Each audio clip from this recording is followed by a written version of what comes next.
आल्यानंतर सगळ्यात महत्त्वाचा त्रास असतो तो म्हणजे घामोळ्यांचा. कारण भरपूर घाम येत असतो, मग अंगाला येणारी खाज, पुरळ, घामोळ्या ही मोठी समस्या बनते, विशेषतः लहान मुलांच्या किंवा सेन्सिटिव्ह स्किनवर तर जास्त.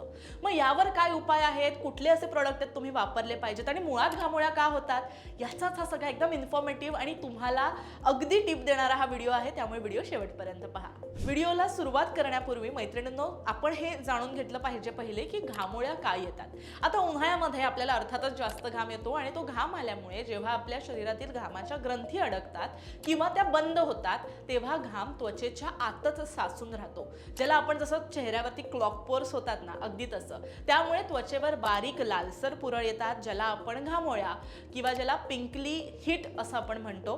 आता याचे मुख्य कारण काय आहे तर अतिउष्णता आणि दमट हवामान, घट्ट किंवा नायलॉन कपडे घालणे, त्याचबरोबर जास्त व्यायाम केल्यानं सुद्धा अतिघाम आपल्याला निर्माण होतो आणि त्यानंतर जर आपण शरीराची व्यवस्थित काळजी घेतली नाही तरी सुद्धा घामोळ्या येतात.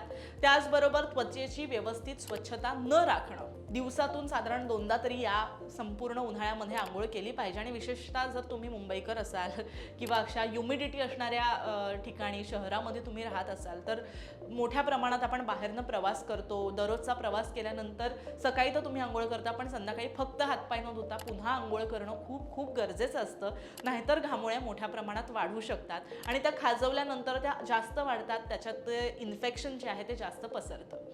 आता हे तर सगळं तुम्ही जाणून घेतलं की घामोळ्या काय येतात किंवा मुळात घामोळ्या म्हणजे काय. पण आता या घामोळ्या आल्यानंतर त्यावरती काय उपाय आहे किंवा त्यावरती असे कुठले प्रोडक्ट्स आहेत, कुठल्या पावडर आहेत ज्या तुम्ही वापरू शकता, ते मी तुम्हाला पुढे सांगते. तर उन्हाळ्यामध्ये वेगवेगळ्या प्रकारच्या पावडरच्या ॲडव्हर्टाईज आपण बघतो, पण त्यातली डर्मिकूल ही इन्स्टंट कुलिंगसाठी खूप प्रसिद्ध आहे. यामध्ये बॅक्टेरिया विरोधात लढण्याचे गुणधर्म असतात, ते अगदी तुम्हाला म्हणजे सर्वश्रुत आहे, जे तुम्ही वापरू शकता. दुसरं म्हणजे नायसिल, हे घामोळ्यांच्या जंतूंना नष्ट करण्यासाठी आणि खास थांबवण्यासाठी खूप प्रभावी मानलं जातं. नंतर आहे ते म्हणजे शॉवर टू शॉवर. आता घाम शोषून घेण्यासाठी किंवा ताजंतवानं वाटण्यासाठी ही पावडर अत्यंत उत्तम आहे. मार्केटमध्ये किंवा ऑनलाईन सुद्धा तुम्हाला ही मिळून जाईल. दुसरी आणि मी स्वतः वापरते ती म्हणजे कॅन्डिड डस्टिंग पावडर. जर घामोळ्यांमुळे फंगल इन्फेक्शन वाढत असेल, तुम्हाला जर काहीतरी त्याच्यावर औषधी पावडर हवी असेल तर ही पावडर आहे, जी डर्मॅटोलॉजिकली टेस्टेड आहे. डर्मॅट सुद्धा ही पावडर रेकमेंड करतात. ही फक्त घामोळ्यांवर नाही तर शरीराला येणाऱ्या वेगवेगळ्या ठिकाणी रॅशेस आहेत किंवा अगदी फंगल इन्फेक्शन इतर ऋतूंमध्ये सुद्धा होतात, तेव्हा सुद्धा तुम्ही ही पावडर वापरू शकता. याच्यानंतर आहे बोरोप्लसची हीट पावडर. आता थंडाव्यासाठी आणि त्वचेच्या जळजळीसाठी ही खूप फायदेशीर मानली जाते. यानंतरचा एक प्रोडक्ट आहे ते म्हणजे हिमालयाची जी पावडर बनलेली आहे हीटसाठी. ज्यांना आपण नैसर्गिक घटक आवडतात ना, त्यांच्यासाठी ही अत्यंत उत्तम आहे, कारण यामध्ये कडुलिंब आणि खस आहे, जे अत्यंत प्रभावी मानलं जातं. दुसरं आहे ते म्हणजे सुथॉल. हे अँटीसेप्टिक असल्यामुळे खाज आणि लालसरपणावरती लगेच आराम देण्याचं काम हे करत असतं. तर आता हे जे सगळे तुम्हाला मी प्रोडक्ट सांगितले ना, त्या इझिली मार्केटमध्ये अवेलेबल आहेत, ज्या तुम्ही आणू शकता आणि स्वतःला अगदी ताजंतवानं ठेवू शकता. आता घामोळ्या येऊ नयेत म्हणून तुम्ही काय केलं पाहिजे याची सुद्धा मी एक तुम्हाला टिप देते. सुती कपड्यांचा वापर करा. अर्थातच उन्हाळा आला की नेहमी सैल आणि कॉटनचे कपडे तुम्ही वापरले पाहिजेत. यामुळे घाम सुकायला मदत होते आणि हवा सुद्धा खेळती राहते. शक्यतो ब्रिदेबल फॅब्रिक्सचेच कपडे वापरा. दुसरं म्हणजे जे मी सुरुवातीला तुम्हाला सांगितलंय, शक्य असल्यास दिवसातून 2दा अगदी कोमट पाण्यानं आंघोळ केली तरी चालणार आहे. थंड पाणी जमत असेल तर थंड पाण्याने करा. आंघोळीच्या पाण्यामध्ये कडुलिंबाची पानं टाकली तर जंतू सुद्धा नष्ट होतात. शक्य असेल तर ते सुद्धा करू शकता. आणि नंतर शरीरातली उष्णता कमी करण्यासाठी भरपूर पाणी, शहाळ्याचं पाणी, कोकम सरबत, लिंबू सरबत, गोंदकतिरा मिसळून किंवा सब्जा टाकून पाणी प्या, जेणेकरून आतली हीट कमी होईल. आणि उन्हात जास्त फिरणं सुद्धा तुम्ही टाळलं पाहिजे. जर घाम आलाच तर तो सुती रुमालानं लगेच पुसून त्वचा कोरडी ठेवली पाहिजे. त्याचबरोबर काही नैसर्गिक उपाय सुद्धा यावरती मला तुम्हाला सांगायचे आहेत. घामोळ्या आलेल्या जागी मुलतानी मातीचा लेप किंवा कोरफडीचा गर सुद्धा लावू शकता.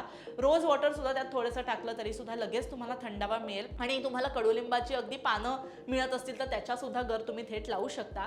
तर या काळामध्ये फार जास्त आपली हीट बाहेर निर्माण झालेली असते, त्याच्यामुळे खूप हार्श साबण जे आहेत किंवा बॉडी वॉश आहेत ते तुम्ही टाळले पाहिजे. शक्यतो अगदी माइल्ड किंवा अगदी जॉन्सन बेबीचे जे बेबी स्किनसाठी म्हणजे असणारे जे सोप आहेत ते सुद्धा तुम्ही वापरले तरी चालणार आहे, किंवा बरेच आयुर्वेदिक प्रोडक्ट्स आहेत जे आयुर्वेदिक इन्ग्रेडियंट्सनी बनलेले आहेत ते सुद्धा तुम्ही वापरू शकता.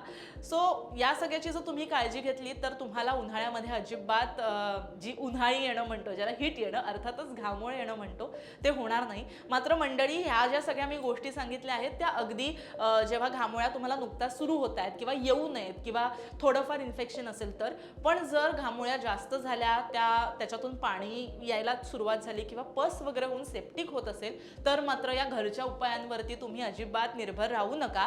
त्या क्षणी त्वचारोग तज्ज्ञ अर्थातच डर्मॅटोलॉजिस्टकडे जा, ते त्याच्यावरती योग्य उपाय करतील. बाकी छोट्या मोठ्या गोष्टींसाठी आणि एक रेग्युलर उन्हाची आपली स्किन केअर करण्यासाठी हे ज्या सगळ्या टिप्स मी तुम्हाला सांगितल्या आहेत तर तुम्ही नक्की फॉलो करा. कशा वाटल्या मला कमेंट करून सांगा. आणि हो, लोकमत सखीवरती असंच प्रेम करत राहा.